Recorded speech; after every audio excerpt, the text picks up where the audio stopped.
selamat malam Kak Dinda. Seperti yang kita tahu, malam ini aku akan mewawancarai Kak Dinda untuk berbicara tentang mental health nih. Mungkin dari Kak Dinda sebelumnya bisa perkenalan dulu, bisa sebut nama, usia dan juga asalnya. Oke, nama aku Dinda Maharani Kahar, biasa dipanggil Dinda. Aku berusia 19 tahun dan aku berasal dari Lampung. Oke, mungkin langsung aja kali ya Kak, langsung ke pembahasan untuk wawancara tentang mental health ini. Nah, dari Kak Dinda sendiri, menurut Kak Dinda nih, mental health atau kesehatan jiwa itu apa sih Kak? Oke, menurut aku ya kesehatan mental itu di mana jiwa kita tuh benar-benar sehat, benar-benar kita menyadari potensi yang ada di diri kita dan juga kita mempunyai tekanan hidup yang normal. Oke, nah di Indonesia sendiri nih Kak ya, kan banyak tuh orang yang kesehatan jiwanya itu tuh nggak baik atau bisa dikatakan nggak sehat, terutama pada usia remaja atau remaja menjelang dewasa nih atau dewasa baru. Nah, menurut Kak Dinda nih, faktor apa sih yang bisa menyebabkan remaja itu lebih rentan terkena mental health-nya tuh nggak sehat gitu Kak? Kalau menurut aku sih sesuai dengan yang aku alamin ya, kita kan di sini remaja itu kan masa-masa dimana kita perubahan dari anak-anak menuju dewasa. Kita di situ mengalami pubertas. Semua dalam diri kita tuh pasti sensitif gitu, nggak cuma fisik, tetapi juga jiwa kita juga sensitif. Jadi beberapa tuh aku sendiri pun pernah mengalami nih yang namanya anak kecil kan pasti masih mengandalkan orang dewasa. Terus ketika kita remaja kita udah harus dituntut, kamu udah mau gede nih, kamu udah harus bisa ini, kamu udah harus bisa itu. Nah di situ kan pasti si remaja ini tuh merasa tertekan, merasa kayak waduh aku harus bisa ini ya. Terus dia mungkin merasa kalau diri dia belum siap nih dalam hal itu. Jadi dia merasakan tekanan itu dan jadilah kesehatan mental dia itu terganggu. Oh, oke. Tadi Kak Linda sendiri bilang kalau Kak Linda pun pernah merasakannya gitu kan ya, dari merasa mental health-nya nggak bagus karena perubahan dari masa kanak-kanak ke remaja tadi. Nah, dari Kak Linda sendiri gimana sih cara untuk Kak Linda mengatasi, mengurangi, istilahnya memperbaiki kesehatan mental Kak Linda itu sendiri? Kalau aku sendiri, aku obrolin dengan keluarga aku, dengan orang tua aku. Kebetulan keluarga aku tuh cukup suportif. Jadi keluarga aku ini mau mendengarkan keluh kesah aku sendiri tentang apa kesulitan yang aku alami selama ini. Aku curahkan semuanya dengan keluarga aku. Kemudian keluarga aku karena di sini aku bungsu ya, jadi keluarga aku kan semuanya udah dewasa, udah termasuk ke orang-orang dewasa gitu.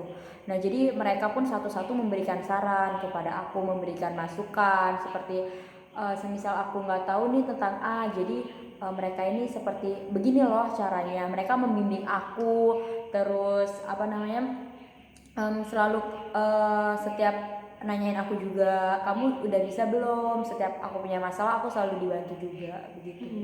Oke. Nah, dalam waktu akhir-akhir nih Kak ya, dalam masa-masa pandemi seperti saat ini, Kak Dinda sendiri tuh pernah nggak merasa tiba-tiba kayak kesehatan mentalnya terganggu gitu karena mungkin disebabkan oleh pandemi ini sendiri? Jelas pernah. Itu berawal dari awal banget pandemi itu benar-benar pasti semua sih merasakan ya, namanya juga kan kita kan tadinya bertemu dengan orang-orang banyak, kita bisa keluar, kita bisa jalan-jalan, main-main gitu.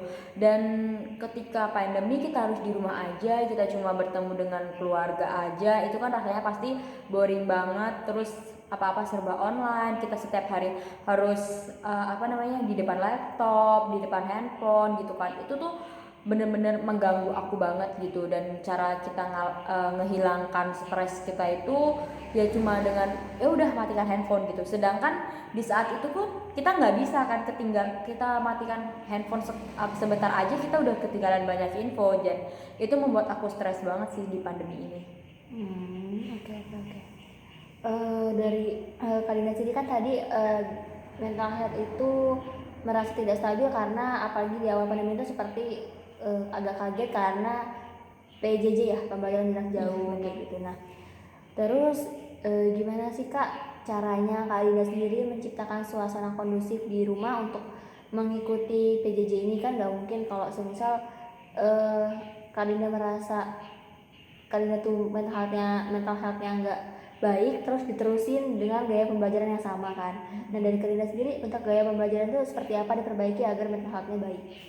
Oke, kalau aku ya biasanya itu mulai produktif sih di pagi hari. Jadi eh, bangun itu ya bener-bener bangun di pagi hari. Aku melakukan kegiatan yang aku suka. Jadi aku pagi hari itu membersihkan rumah, biasanya membantu mama bersihin rumah. Itu aku sambil, karena aku hobi banget dengerin lagu. Jadi aku ngejalaninnya sambil bikin yang aku happy. Jadi aku sambil dengerin lagu. Jadi itu kan bisa naikin mood kita tuh. Jadi sebelum kita belajar itu kita dalam keadaan happy, dan itu membantu banget sih buat aku. Dan terus sebelum tidur biasanya aku juga kayak dengerin audio yang bikin bikin tenang gitu. Jadi setelah seharian hektik mungkin, jadi aku bikin diri aku relax. Dan semisal hari ini nih aku ngerasa, oh hari ini aku kayaknya belajarnya nggak efektif deh, ya udah aku coba hal baru dengan cari-cari tahu nih cara pembelajarannya. Orang kan setiap orang berbeda-beda. Aku cari tahu, aku cobain satu-satu mana sih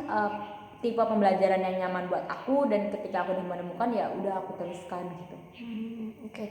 Berarti dari Karina sendiri ini mencoba untuk tetap positif dan optimis ya untuk pembelajarannya Iya, kayak gitu. betul.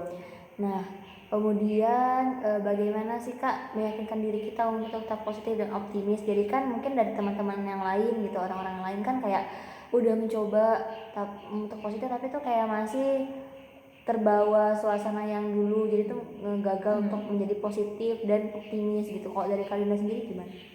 Kalau aku sih itu aku sharing ya dari temen juga, karena kan ke pandemi gini kita cuma bisa ketemu online. Jadi di situ kita sharing-sharing rame-rame gitu, kita via Zoom atau Google Meet. Di situ kita cerita-cerita nih, terus nanti ketika kita berada di titik terendah kita, di situ kan ada teman-teman kita yang support. Itu aku jadi kayak optimis lagi gitu. Dan motivasi-motivasi dari mereka itu benar-benar bisa ngebangkitin aku gitu loh. Jadi aku optimis pun ya karena kata-kata dari teman-teman aku, dari keluarga aku sendiri begitu.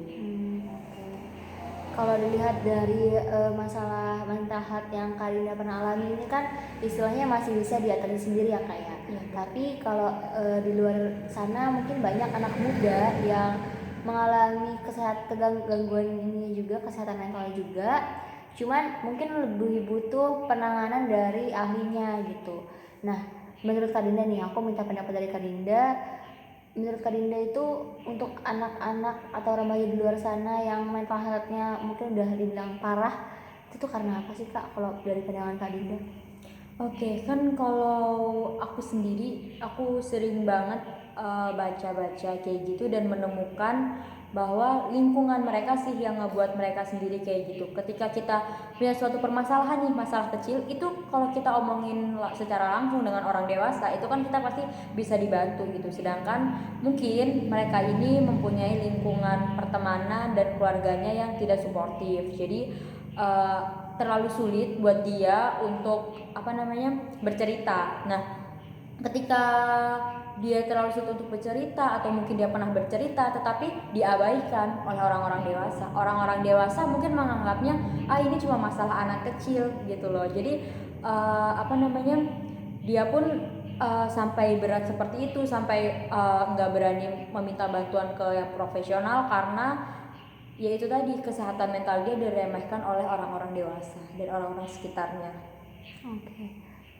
Betul banget, aku setuju sama Kak Dinda tentang itu tadi, banyak anak muda di Indonesia yang diremehkan untuk kesehatan mentalnya. Mungkin karena orang tuanya itu pemikirannya masih istilahnya terikut pemikiran zaman dulu kali Kak ya, belum open minded seperti itu. Nah, di Indonesia sendiri ini kan banyak anak-anak yang kesehatan mentalnya itu terganggu, cuma nggak dapat penanganan yang tepat dari ahlinya nih Kak.